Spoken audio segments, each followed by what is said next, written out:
Now, here in just a minute, we'll actually go through the implementation of the Windows Deployment Services role. But before we get to that, I want to spend just a second or two highlighting one of the things that essentially we're doing here when we're going through all this effort of implementing WDS.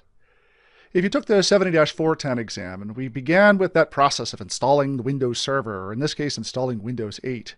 I talked a bit about how the manual method for installing Windows was perhaps the least exciting of all the different options available. I say that because here, using the manual method, if I come down here, I can click the next button and go through the next finish process to install this instance of the Windows operating system onto this machine. But that process is sort of fraught with manualness and unautomatedness that makes it difficult if I need to install Windows on more than just a handful of machines at once.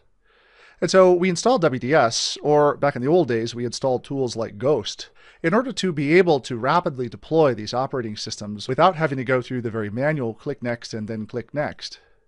Well, one step in this process is involved with what you're seeing right here, which is this sort of micro version of the Windows operating system that we're taking a look at here called WinPE, or the Windows Pre-Installation Environment.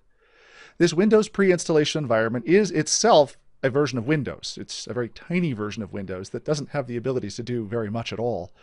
But what it does do is it presents the ability for you to bootstrap this otherwise empty operating system into a situation where enough of the operating system exists that you can then click through all the various things you need to, as well as connect over the network to a remote image, download that image, and begin the installation through that mechanism. It is Windows PE at the client side that is what allows WDS, in concert with your DHCP server, to identify that a machine is actually interested in getting an operating system, and then deploy that operating system down onto that machine.